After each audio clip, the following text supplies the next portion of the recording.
Hi everyone, thank you so much for joining another LeadSquared webinar. As always, your host Shibani Roy, that's me. I'm here to take you through the next session. I just moderated though, I'm no expert. The experts are always external speakers or other people from my company who take up these sessions. So thanks so much for joining the session. Those of you who are new to this, LeadSquared is a marketing automation and sales execution CRM platform. So if you are looking for one of those things, this is the place to be.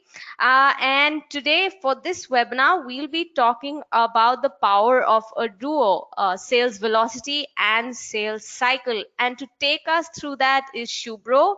So he's a seasoned marketing and digital transformation professional with 12 years of experience in managing P&L responsibility. He has specialized in driving revenue retention by creating sustainable digital platform strategies, contributing to product and partnership development, and lots more. I'll let Subhro do the rest. Subhro, if you could please tell us a few lines about yourself. How are you doing, and what makes you think of taking this webinar today? Hi, everybody. This is Subhro, and it's really wonderful to be catching up with all of you over this webinar. And Shivani has given me a wonderful introduction about myself. I'm not so sure whether I really deserve all those beautiful words.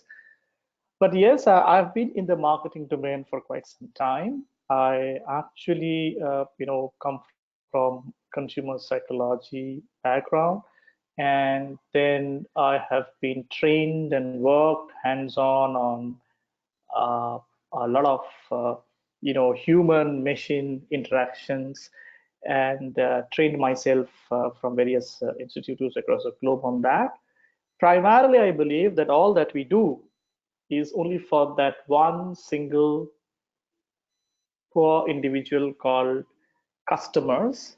And I believe that all that we do needs to have the customer at the center. And today, with the power of digital coming in, thankfully, we can actually do a lot moving from or shifting from a product centric marketing concepts and activities to customer centric. This is a very interesting webinar. The topic is sales velocity and sales cycle. What through this webinar I will try to do is not to talk about any technology or any. It is not a demonstration about any marketing automation platform. I will try to link a few interesting concepts through this sales velocity as a concept and try to see how marketeers and frontline salespeople can all work seamlessly towards achieving their end result, which is sales. So yes, I'll go to my second slide. I'll try to make it interactive. So sales velocity and sales cycle. And what role today marketing automation play? When I say marketing automation, I am taking CRM and the entire marketing automation tool together, because that's how the transformation is happening. So I'm sure many of you are from either a marketing technology, or a sales background. And before I get into some little hard facts, let me actually tell you a very interesting story. So yesterday I was in a 4-hour meeting with one of the largest retailers in this part of the globe. I'm based out of Dubai. And we had the representation from both the marketing team and the business team, the sales team. And after 1.5 hours, I found myself sitting quietly and watching salespeople versus marketing people. Marketing says that how much they have done, and sales says how they have not, how much marketing is not doing to give them give them required business or conversions. So I'm sure many of you, as I do today, face this kind of situations. Another very interesting, so I'm sure you have seen in your organization something like this happening. So marketing takes a lot of effort, a lot of thinking. They spend a lot of money also to create leads. And when they pass on these leads to the salespeople find that most of them they have to abandon because the conversion rate is very low. Uh, so the conclusion with the salespeople come with is the marketing leads are bad. They're not being able to generate enough good quality lead for them. And this leads to a very vicious cycle and also leads to a bad culture. Culture is very important because today we see enterprise wise, so culture plays a very important role. But unfortunately, many of us sees one part of this problem and perceive the problem in one way. I will tell you a story again, which I call it a sad saga of a real estate company. A couple of weeks back, I had to travel out from Dubai for a work. And normally what I do, Dubai airport being a Dubai airport, after having a couple of, lounge, and then I get out to see what people are doing across, because it's almost like a mall. So as I was strolling around looking at the open book of marketing, which is the retail outlets there, people coming, buying, negotiating, choosing, a beautiful lady approached me saying that I represent one of the largest or the largest real estate company this part of the world. I would like to come to her stall. We went to that stall of that largest real estate company in this part of the market. They had fantastic models done, spending a lot of money. They have very high quality brochures. They have everything. They told me about the pricing. They offered me that if I just on a phone call, they can be taking me for a tour. And at the end of this, they said, "Can I have your phone number?" I gave my phone number. I spent some time looking at it, moved, and I went away.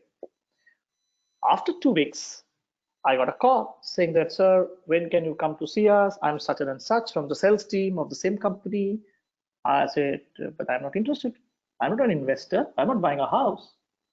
Then he said, "Sir, but you have given your number." I said, "Yes, I gave my number. I never said I'm interested because nobody in your stall actually asked me whether I'm interested."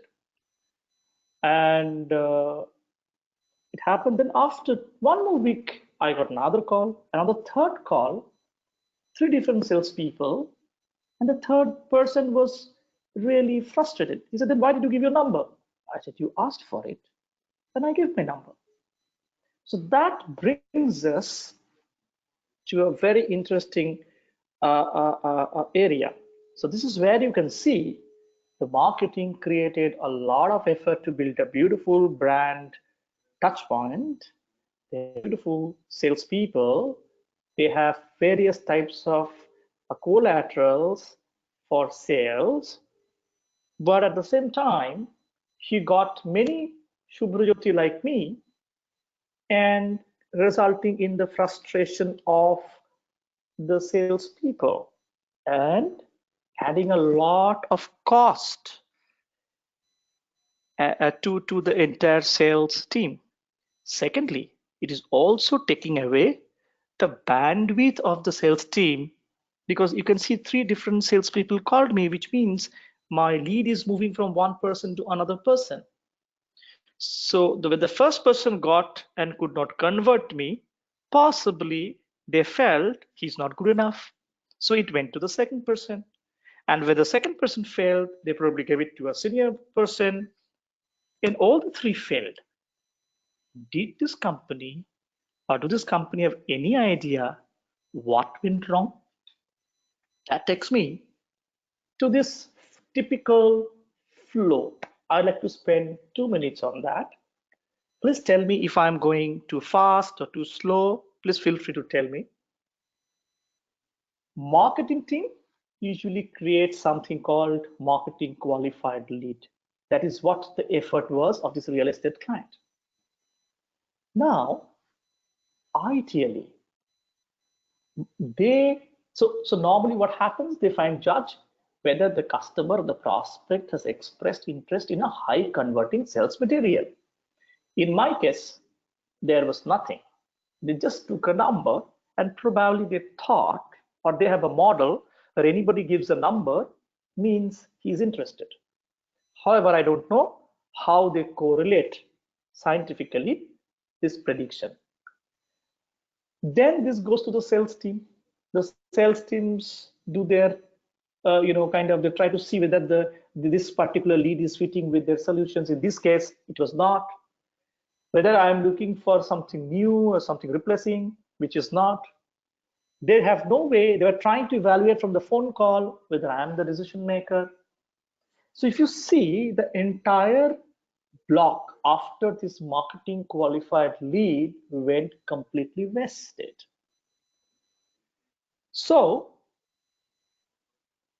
why sales velocity is important and why sales velocity as a metric is so important?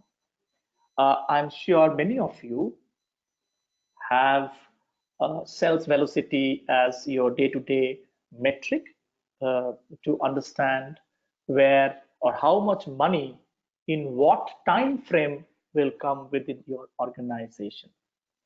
I will spend a little time. This is known to all. Whatever I'll be discussing is probably all these are known to all of you. I'm just trying to link with my experience and what we observe in the market.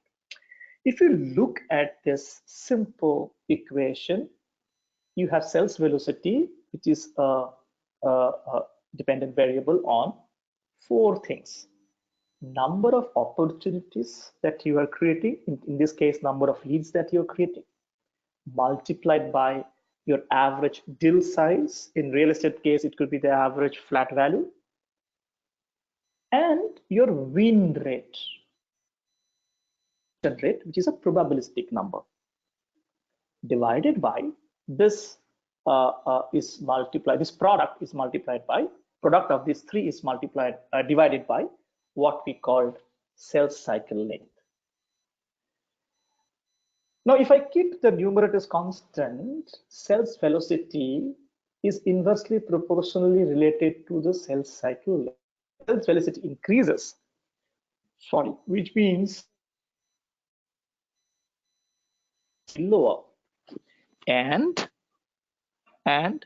when your sales velocity is low, you're having a long sales cycle. In this real estate case, this gentleman is not understanding, or the manager is not understanding why we are trying to convert Subhrojeet, who gave his number, yet he's not converting. If you look into these four variables on the right hand side of the equation, you will see sales cycle is more outcome rather than an input. It is very difficult to qualify the sales cycle length. You can probably from a historical number. Anything which is historical is a function of also a lot of inefficiencies that is built into your system, like in this case, the real estate. So you cannot very quickly improve that. If you look at the win rate, that is also a probabilistic number which is coming from your historical data. If you're not using a very high-end algorithm, AI, predictive modelings, and I'm saying, okay. So I said that if you look at the number of variables on the right-hand side of the equation, you will see that these four variables, which is pipeline length or the sales cycle length, is something which is dependent on a lot of variables where efficiency needs to be improved. So this is something which you cannot do overnight. In any organization, it needs a change. If you look at the win rate as a variable, this win rate you cannot change it is also probabilistic. It is based on your certain factors, and then you arrive at this number and you multiply that. Your average deal size is also limited by the pricing points that you have or the offerings that you have. So to increase the sales velocity, if you really look at, it's a very powerful metric. The lowest hanging fruit is to improve or increase the number of quality leads, because that is something you can do it at the quickest possible time. So if everything remains constant, your average deal size, your win rate, which is a part of your, it's a function of an efficiency, your sales cycle length, which is also a part of your efficiency. If you do not change anything, simply by increasing the number of very high quality lead, you can still have a very high sales velocity, which means you're very quickly being able to bring money into your organization. So that is where, if you look at the next slide, so focusing on an area called marketing qualified leads. If you look at the use cases which I have given, you see that there was a major gap in enhancing or improving these marketing qualified leads. The rest of the processes, had been was going into multiple loops, because the root cause lies at this area, the red box which I've highlighted. So this is an area, if there is an intervention of a MarTech, which is an integrated CRM with a omni-channel marketing automation platform, you actually can improve or increase the sales velocity remarkably. You will see in some of the case studies, we have been able to improve the productivity of sales team by 80%. We have been able to increase conversion rate by 11 to 15 percentage points, which is a very high, without, with the same sales force, with the same sales processes, just because we addressed the market, how to enhance and improve this marketing qualified leads, or MQL. It's a very age-old concept, using a sophisticated AI-powered or AI and ML-powered marketing automation tool. I want to now, get into a very interesting and known fact. We all know 1926, this model was established, psychological funnel or path to purchase. It starts with awareness, which this real estate company was trying to do by putting up an expensive stall, or I would say a pavilion in Dubai Airport, International Airport, having very high-end salespeople, very high-end collaterals, visual merchandising. Now from the awareness to consideration, from the consideration to preferences, which is what are those activities favorable or favorable towards a sales, to moving towards the sales pipeline, then your action, then your loyalty and advocacy. If you look at this funnel, sales velocity, as we said, is highly dependent now on the MQL, the marketing quality lead. A marketing quality lead or high quality marketing lead is again a function of how you are managing this psychological funnel.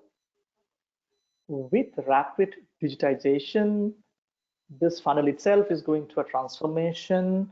We will try to see those transformation, and we'll try to, in this brief scope of the webinar, we will try to address and see how they're linked together. As you can see that these three stages, awareness, consideration and preference, that is favorable activity, favorable activity towards the brand, can be very, very well managed by marketing automation tool.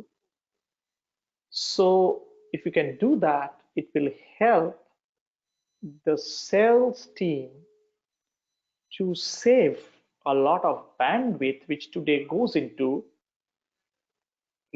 manually evaluating, then I would say going through one by one lead and trying to see which leads are abundant and which leads are qualified. A lot of bandwidth of sales team can be saved. It's a cost, which means by saving that bandwidth, you're actually increasing the productivity.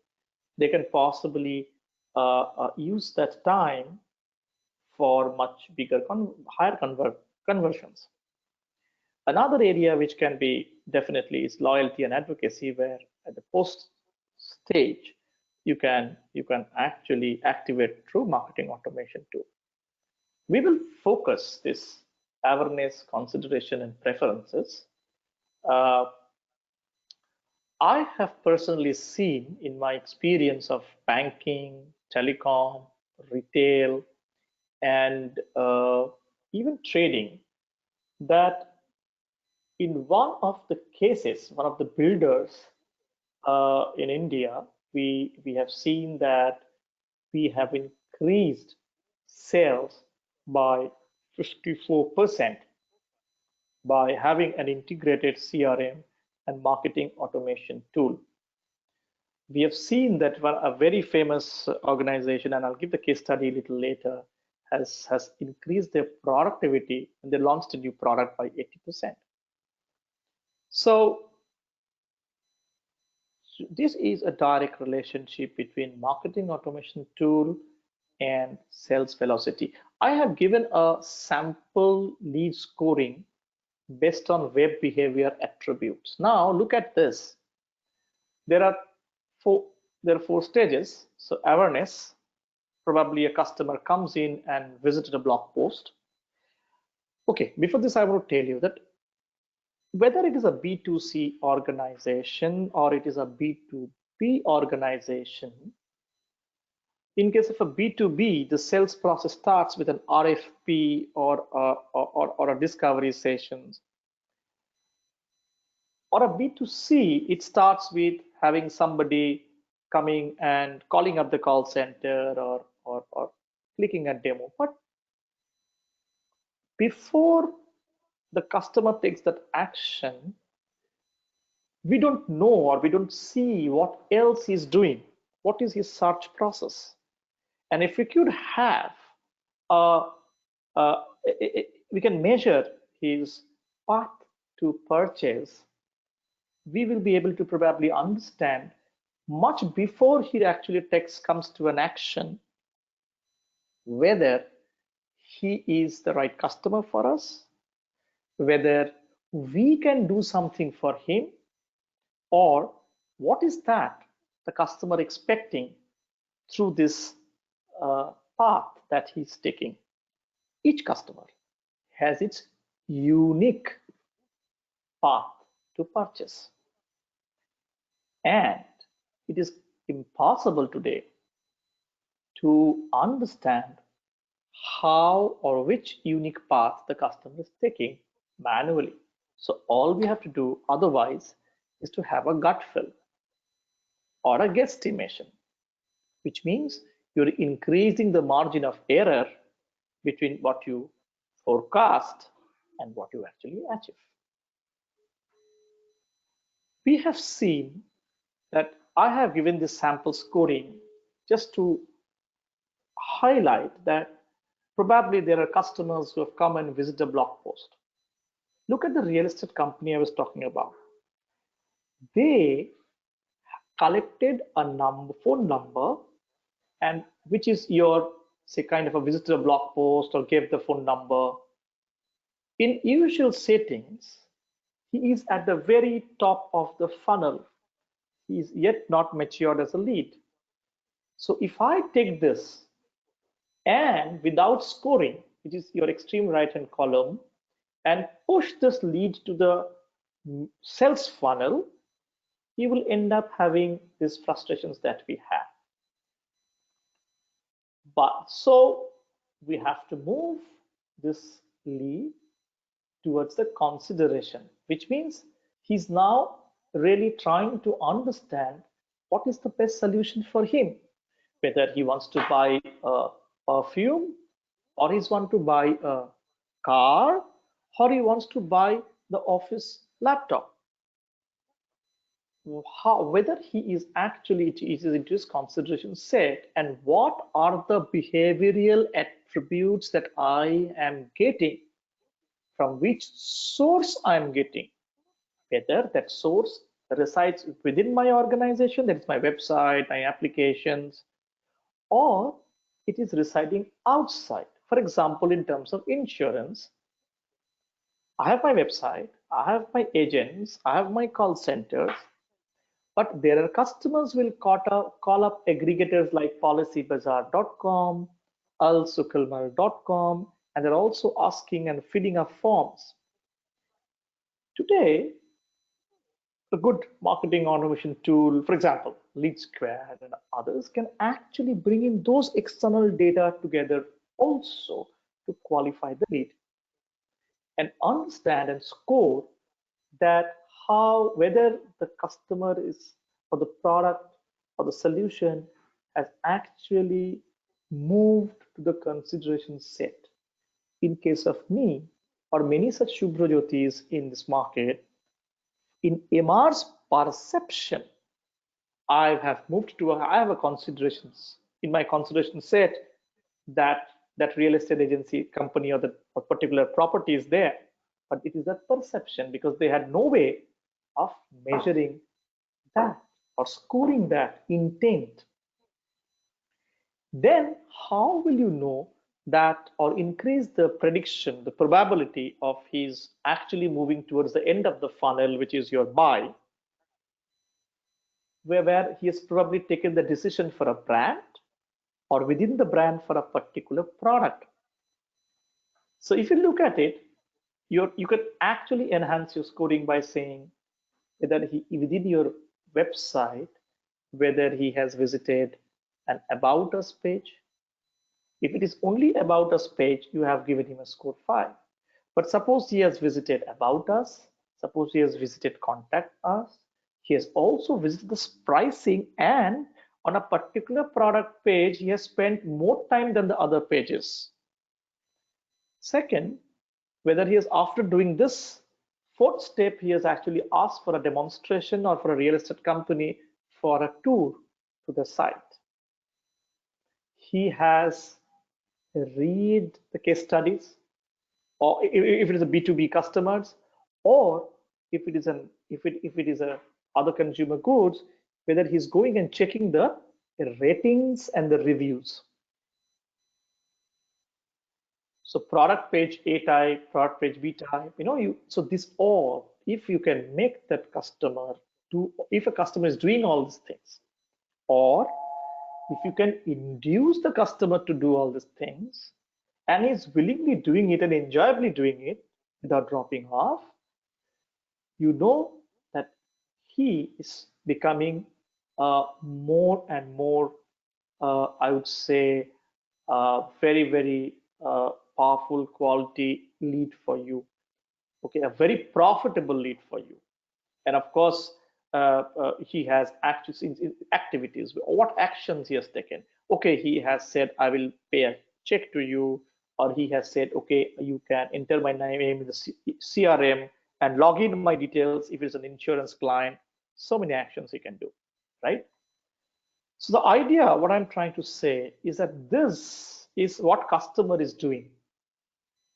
If you do not have a strong marketing automation tool, you will not be able to map or score any of this. And all of these activities, if you go back to this slide, comes within these first 3 stages.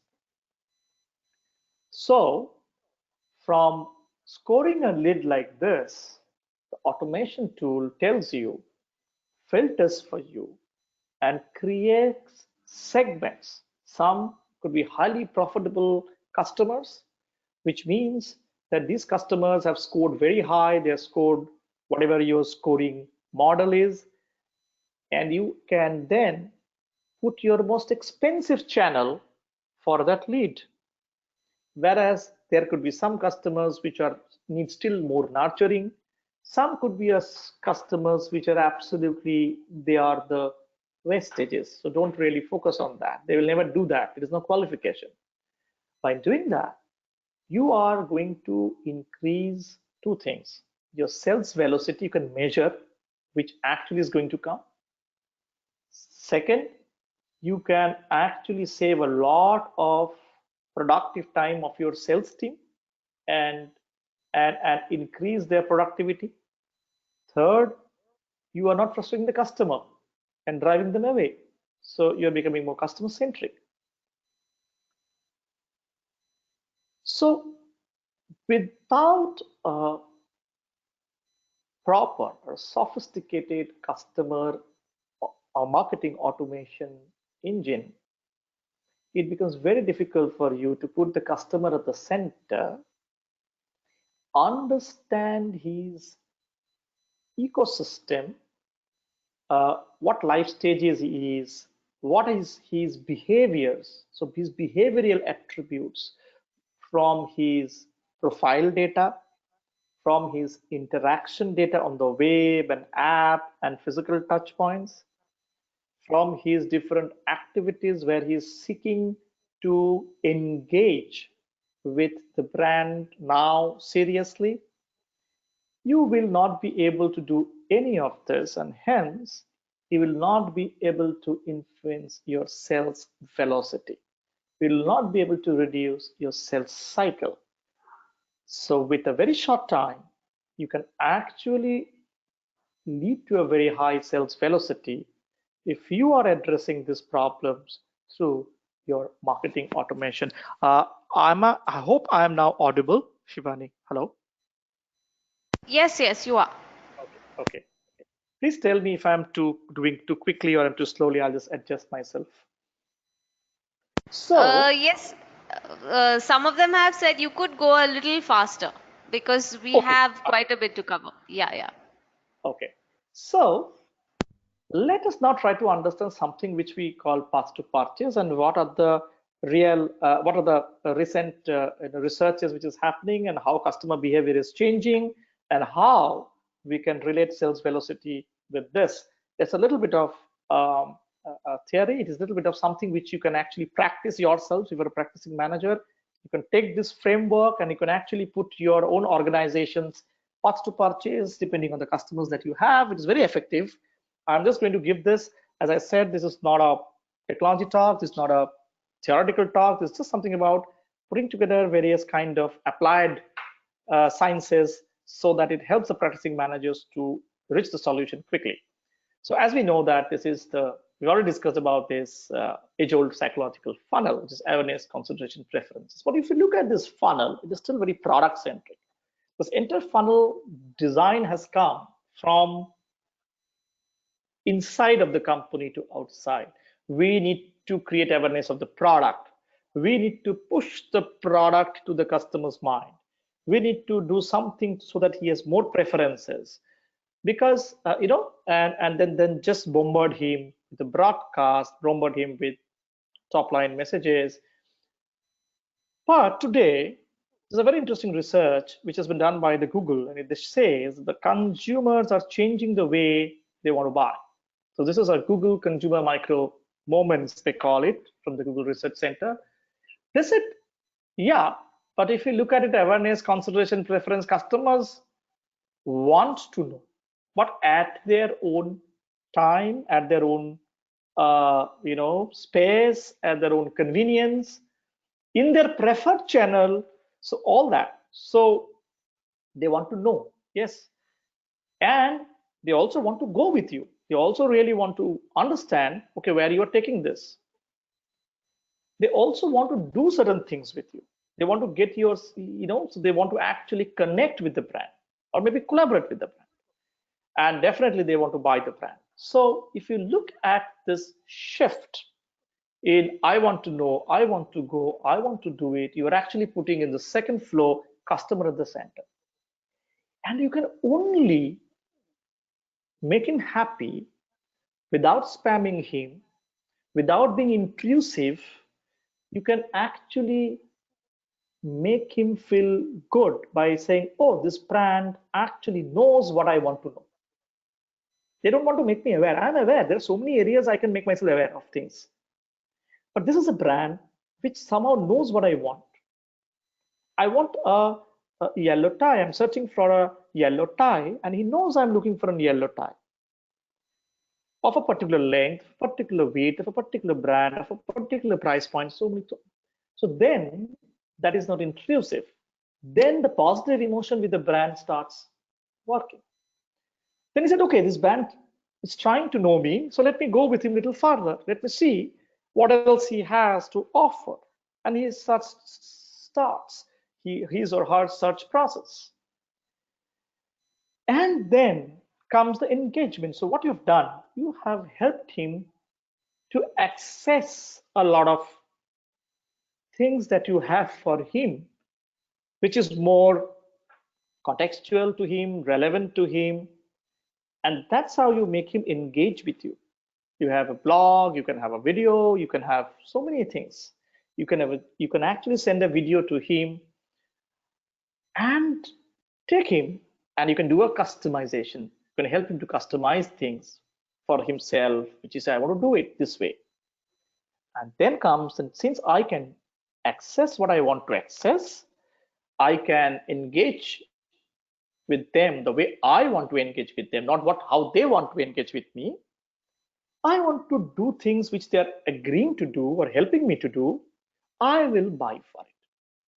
So for this shift, you can see that if you're not moving from to this way of engaging with the consumers, the customers, your sales velocity in the change dynamics of business environment will suffer. So sales velocity today not only depends on how a product is trying to create awareness, consideration, preference, action, loyalty, advocacy. It's important that you have the right tool which actually helps you understand the consumer's micro moments and at what time of his life stage, of his lifestyle, at the end of which day, which month, which season, what he's wanting from you and how he wants to engage with you. Not only wanting from you, but how he wants to engage with you to help him facilitate what he wants. This we need to have an understanding, because in today's world, these are the 5 interesting network behaviors that any organization has to influence. How you're allowing customers to access what you have, how you're engaging them, what level of customization you can do, how you connect with them, and are you allowing them to collaborate with you. Today, sophisticated marketing automation tools like LeadSquared and others can actually help you take this journey in and induce and influence these network behaviors to create a very positive action which is favorable to you. So while awareness, consideration, preference, only these 3 parts, if you look at it from that stream, you're trying to control. By having a AI powered with a machine learning, at the core of the whole platform, you are able to control and induce a change in all 5 network behaviors, based on the business you have, the strategy that you have, the KPIs that you have. It is a framework. I will go a little further. We're almost at the end of the story. I'm coming back to the real estate story. So look at this. This real estate company never tried to understand or do anything with one single digital handle that they had, which is the mobile number. They never tried to send me an SMS with a bit link which can take them to the website.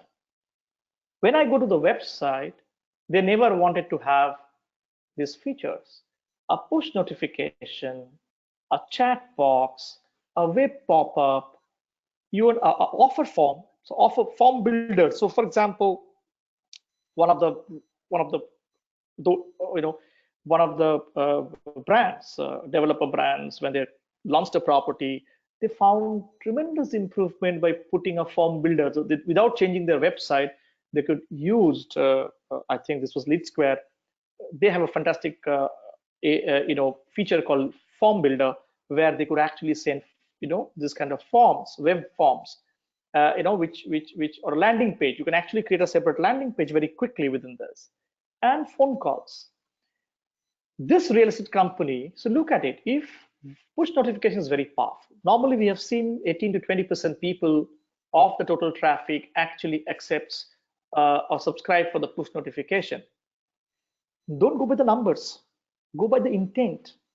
These people, though they're 20%, are probably very highly profitable or important to you, because by clicking the yes is a surrogate of their intent to engage with the brand, to connect with the brand. They're looking for more from the brand to help them to choose the right thing. So I find a lot of times when I go to my client and they say, oh, I'm only 12% people, push notification, it doesn't give me volume. I said, are you in the volume business, or are you you want to become a profitable business? Let us not look into the volume of customer leads that you're getting. Let us look at the sales velocity that your activities are trying to prove as an outcome. Sorry. So push notification is a fantastic opportunity. Chat bots are fantastic opportunities, because if I have subscribed to a notification, I'm also chatting with you. When I chat, means I have something going on in my mind at that point of time. That means I want to answer then and there. Otherwise, I'll wait for you to send me the. So when I'm chatting, means my need or something has come up very urgent and I want to need the information.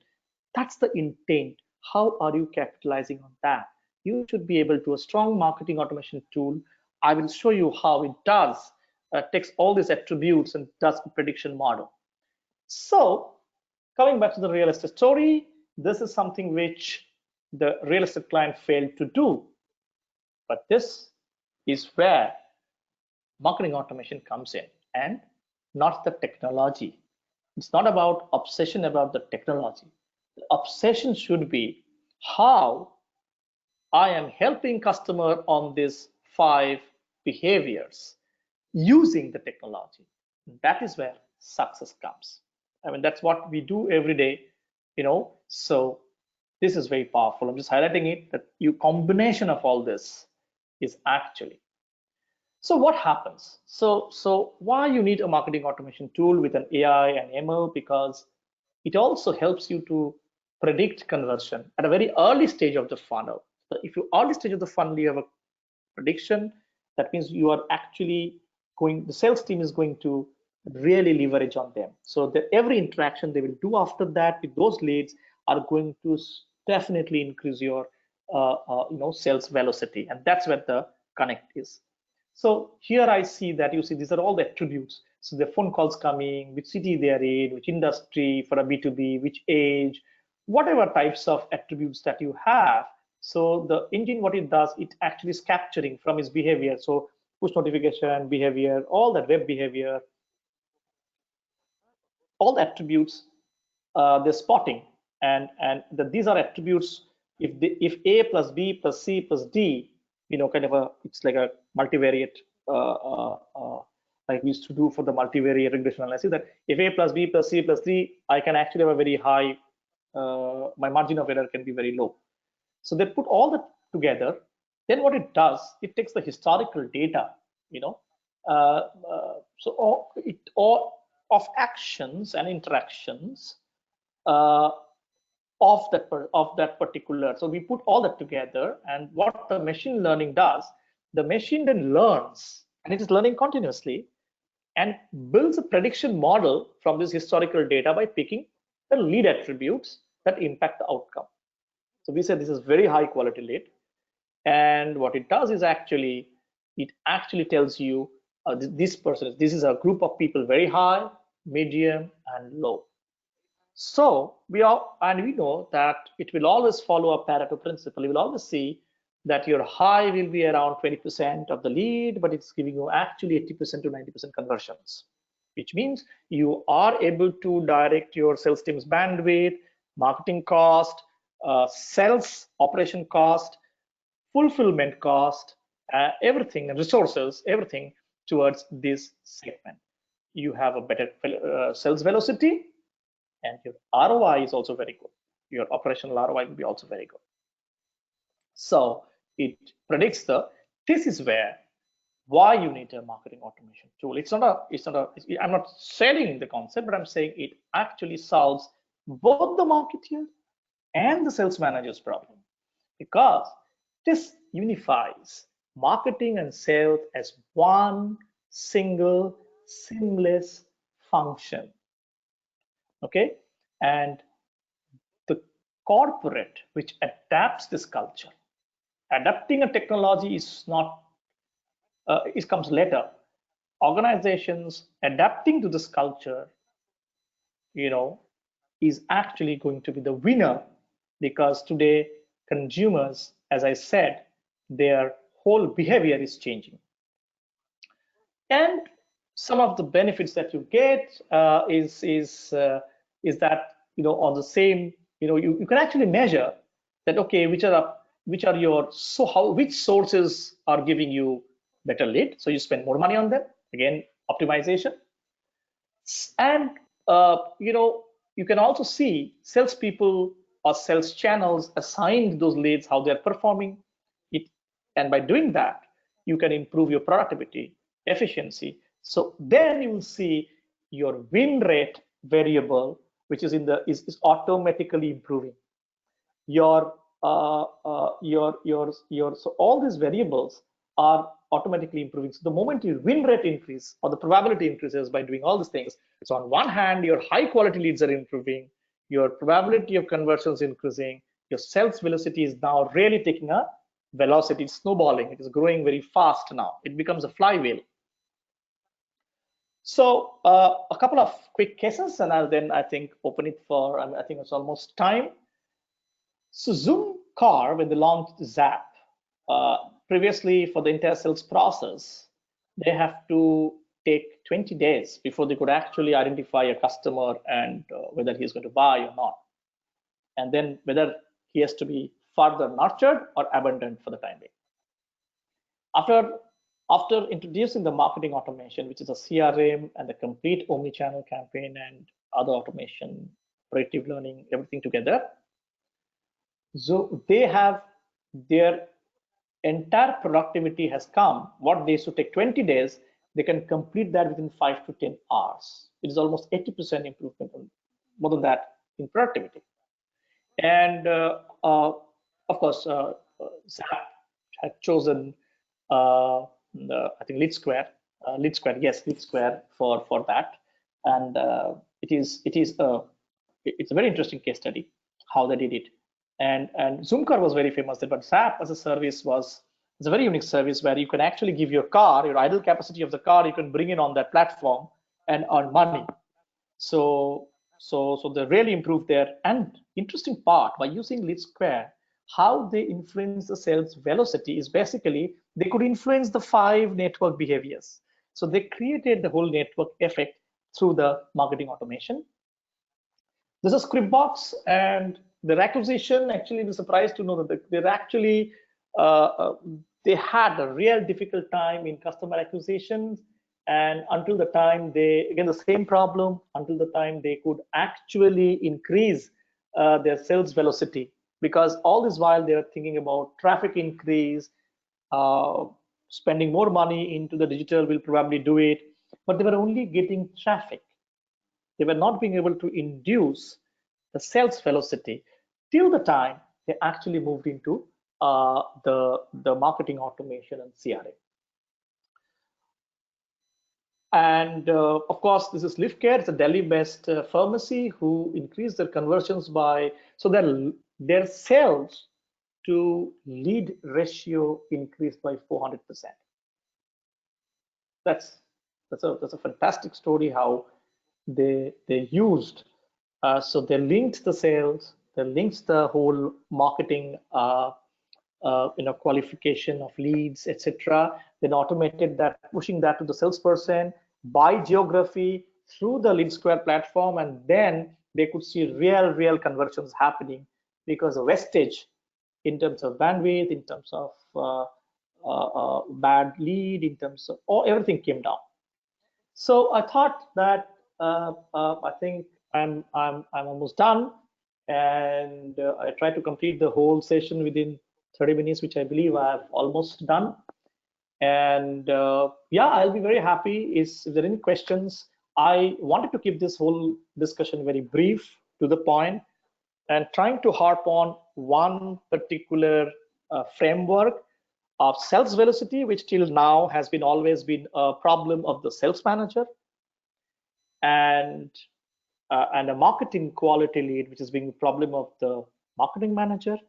How I'm trying to put that together by bringing the customer at the center, using marketing automation as the enabler, and helping the sales manager and the marketing manager to meet their KPIs. So anything, do you want me to, I think I'm over with my discussion.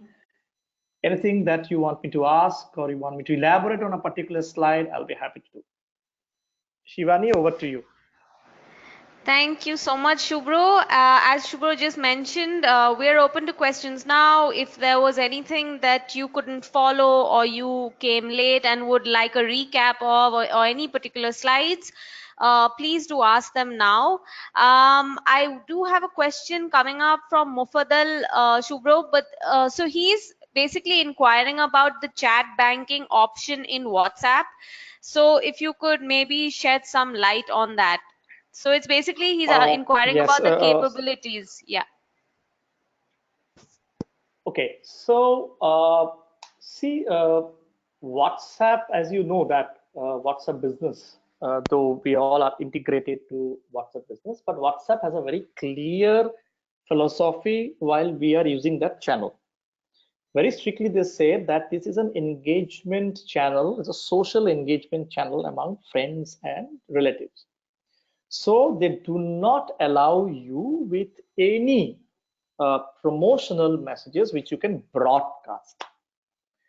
So what happens is that they said, okay, it has to be in a way. So every time that you want to use the WhatsApp channel, WhatsApp has to actually validate that it is an engaging or engagement communication which is opted by the customer. For example, some airlines are doing it in a way, I'll tell you. So I buy the ticket now for Indigo. Now what I can do is, so what Indigo does, he then wants to cross sell or upsell both, either the food and beverages, and they have this boxes that they sell. So what they can do is they send a ticket on the WhatsApp to you, which WhatsApp allows. Along with that, they give you an offer. Now, why WhatsApp is allowing this versus I just blast a 20% discount on my food on WhatsApp? WhatsApp will not allow. Why? Because WhatsApp says the customer has bought in a ticket with you, which means he is wanting to engage with you, and you are trying to even tell him or inform him about an additional service, so we are aligned. So while using WhatsApp, we have to be very careful, because please understand, the problem doesn't lie with the channel, or the success doesn't lie with the channel. The success lies how that customer is preferring that channel. So for example, what LeadSquared as a platform does, it does a lot of this content and channel optimization for you. It actually understands which is the most preferred channel, and it may not be a WhatsApp, it could be a SMS, it could be an email. But WhatsApp, yes, the thing is that WhatsApp, as you know, they started very new with the WhatsApp business, and this is their and very interestingly, the pricing point, if you want to know, Mufdal, is what they do is they are charging as a contact, which means within 24 hours you are doing this communication. Whether the customer, you sent one message and in 24 hours the customer is not replying to any of them, it is one charge. If you do n number of communication within that 24 hours, it is also the one charge. So that is how the pricing is there, but it's very evolving. Hope, does that answer your question? Right, Mufadal, please let us know if you've got the answer you were looking for. I'm now moving to, in the meantime, I'm moving to Prerna's question, who has a question for field executives. So Okay. she's basically saying, is this tool helpful for field executives also? And if you could just shed some light on tools that would really help those who are out on the field. See, yes, in fact, this kind of tools are very important for field executives. So when you say field executives, there, in the age-old days, we used to call, especially it's like in insurance. I'm talking about a particular client in Middle East. I'm talking to a couple of them, and they have field agents or field executives, and they are just doing cold calls and no measure of productivity. Using this kind of a tool, in fact, LeadSquared, I believe, has one very interesting case study where you can, by geography, find out what are the leads in those regions, and actually you can help the field force to be more productive. You can also map that which lead is assigned to which field staff in which geography and how is performing. So what you can do, it is not about only the field staff. So I can know that the field staff has been given a particular lead with geography, what are the score of that lead given to her, and which source it has come from, so that next time I can reduce the whole error. So if a field staff for a particular geography or for a particular territory is getting a lot of low quality leads, I can go back and find out that what is the problem in that, because without this tool, what will be the manager's perception? The field staff is not good enough. It's one part of the story. But with a tool, you can actually go to the root cause and find out that, okay, a lot of leads coming from Facebook passing on to coming from this particular territory or region, but that is being pushed to her, and because the lead score has been always 2.5, though the numbers are high, the productivity is low. So it actually saves a lot of desperation among the field executives. It saves a lot of frustration among the field executive, and it improves real productivity in terms of numbers of the field executive by eliminating and understanding that from next time onwards, you will know that this particular region, if Facebook, a lot of leads come, I will try to understand maybe smaller leads coming from another source with a very high score should be passed on to her.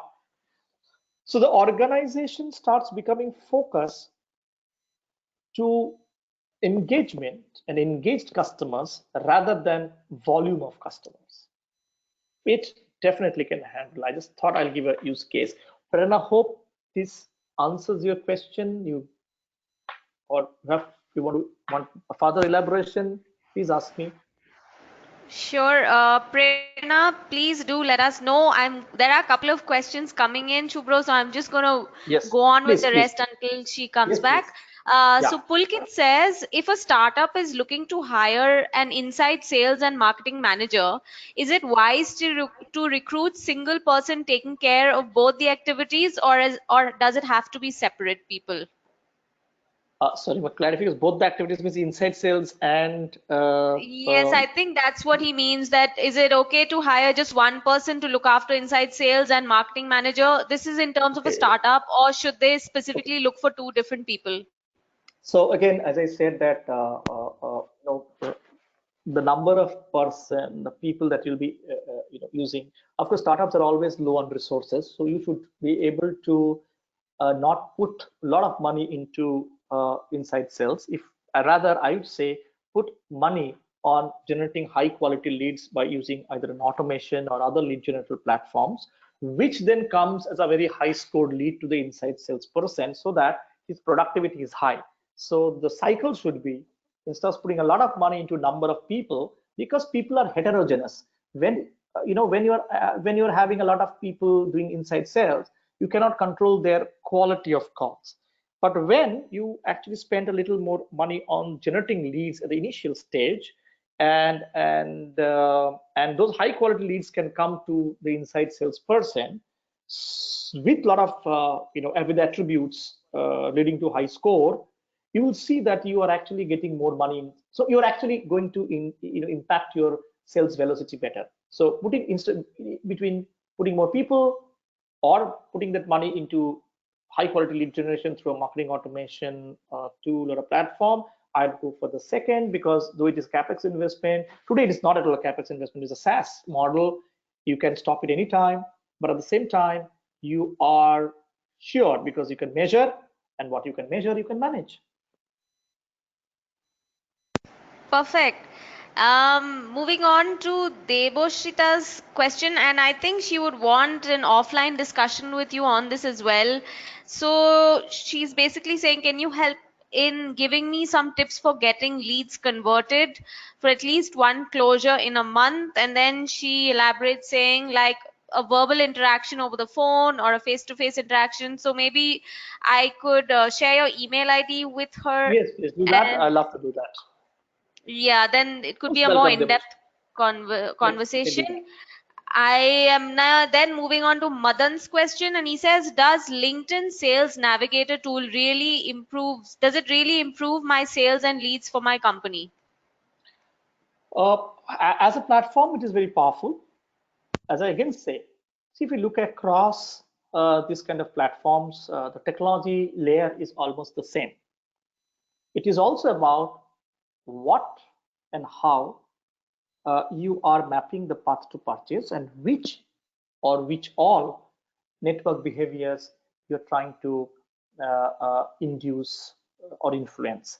So for example, that's why the framework I've given, so it is access. It also depends on accessibility. So you can use LinkedIn, but from LinkedIn to your business, how easily you're making it accessible. So you can do that. You can do a lot of lead generation. You can actually then the engagement part comes, and you really need to think about engagement, because how we are engaging him, and that is where I think your own touch points are very important. I have a personal experience with one of the largest startup telecom company in India, which is number 2 now. I'm not mentioning the main name of uh, of, of of doing a multi-channel acquisition campaign to reach a 3 million customer base, and we use Facebook as a channel, as a channeling. It is parallel. So I'm saying that for a B2B, LinkedIn is better. For a B2C, Facebook can be very powerful. What we have observed that actually face social channel as alone could not give us conversions, so it was creating a lot of lead. So what we did, we used a powerful marketing automation tool, and we were actually bringing the lead for a remarketing through that. But because from Facebook we are getting the leads, but my marketing automation tool was actually churning the data and predicting a much better lead score, so I could further. And whereas Facebook was giving me about 1%, I could actually increase my to about 3 to 6% conversions when I put them together. So as I said, it's not about the technology, it's about the how you are envisaging to uh, influence those 5 network behaviors. Think of them very, very closely. Then think of the channel. A lot of people I meet here, they think of the channel. Oh, I want to, actually get 10 million emails. I said, what will you do with 10 million emails? Do you know whether whom you're sending are really going to accept email as their preferred channel? You don't. So it is a powerful tool. You have to be very creatively using it. You need to know that which part of these 5 network behaviors you're trying to influence with LinkedIn. Yes, you can do that, but take this framework, then look at the channel. All right.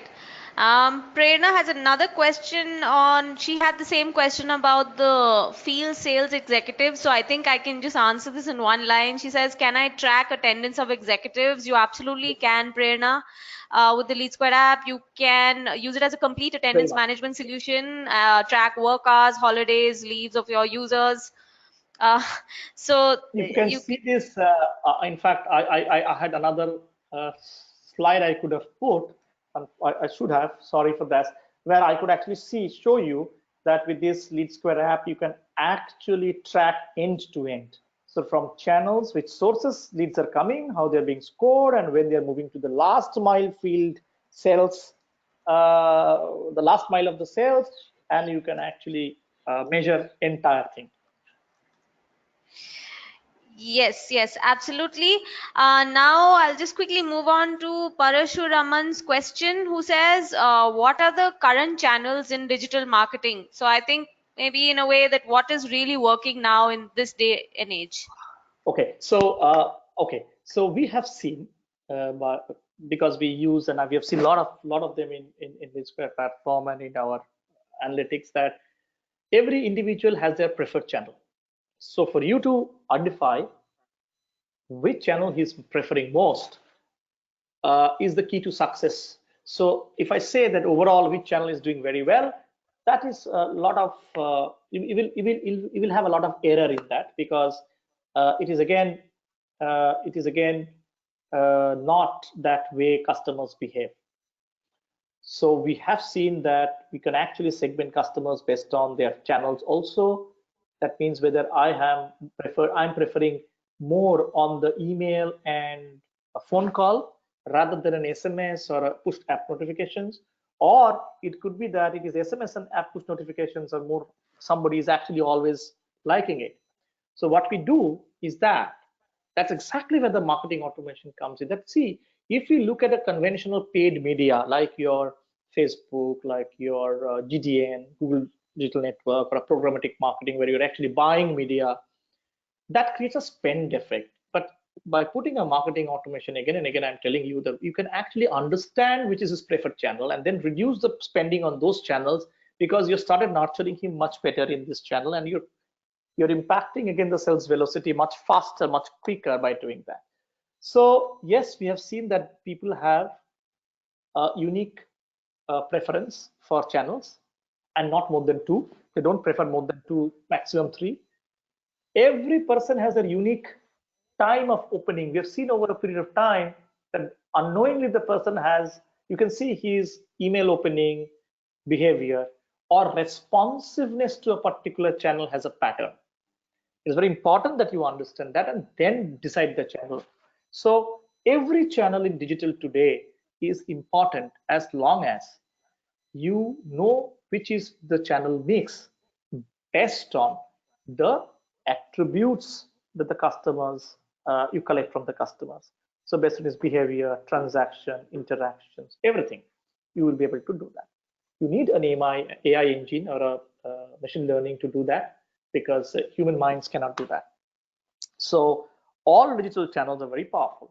Today, we are moving actually away from what I call spend effect, that is you're spending money on digital channel, or a brand effect, to something we called network effect. So customer, we are today looking at customer as a network where we need to invest. So what I'm trying to say is that the question you asked is typically from a sales channel mix, which is still a little legacy way of looking at it when we had only print or TV. Today, you should look into it that optimizing your channel, making sure that by understanding again those 5 network behaviors, and then decide through a very powerful AI engine which channel for a particular set of customers would you be using because they prefer that. So just a shift in thought. Hope I've been able to answer your question. Yes, you have. I have another question from Madan, and I have shared your email ID with him as well. There are quite a few people Fantastic. who want further conversations offline. I'm So happy. Hope I made I some have, sense to their problems. I'm sure you have, which is why so many people want to get in touch with you. So I have shared your email address, Shubros. You might get a lot Most of welcome. emails. Most welcome. So, Madan also has a Share question my saying, number. can you please Yeah. please share a few tips on lead generation and sales tactics? Just one thing, Madan, maybe if you could elaborate on the type of business you have, that would certainly Yes. help Or to, maybe you can give take a it more offline focused with me. answer. Absolutely happy to understand your problem, and maybe I'll be capable of, because that's a very wide problem. So once we break it down, we'll be able to really see what kind of how to improve your lead generation tactics or what tactics to be used. Normally, I can tell you that I follow a framework which I can narrate very quickly. Is that I look at a model which is not mine.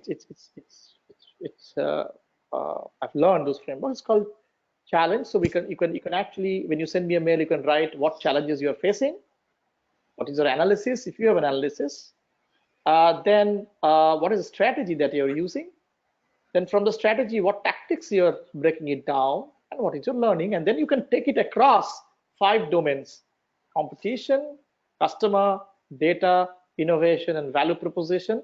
When you map it, you will come out with the answer. We can help you do that. Perfect. I am going to have to close the session now. Thank you With so much. quite over time, but definitely those of you who wanted to get in touch with Shubro, I have shared the email ID with you. Please do get in touch. Yeah, I'll be most sending an welcome. email to you with the presentation and the recording. So over there also, I'll share his coordinates and feel free to get in touch. Shubro, thank you so much for taking Over this session. WhatsApp If and you email, have feel free. any, yes, if you have any final thoughts for the audience, please do share that. My one last thought would be that puts the customer at the center. Look at the 2 frameworks I have given, which is from Google and another from collaboration of people in MIT and Columbia Business School, which I'm a student of, and use those to decide on this.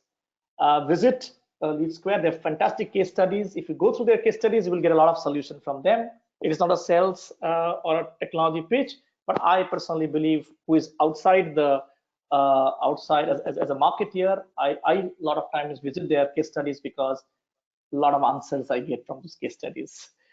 That's a trick that I use. And all the best to you. Feel free to call me. Thank you so much, or WhatsApp me or email me. Most happy to go through your problems together.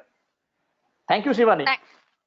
Thank you so much. Our pleasure to have you as a host today. Thanks a Look lot for forward to taking more. the time to do this for us. It's a And pleasure thanks a indeed. lot. Thank you. And thanks a lot to the lovely audience who've been around. Sorry, we are not taking any more questions. Okay, so a lot of people are thanking you for the session. That's great to see. Thank you so Um, much.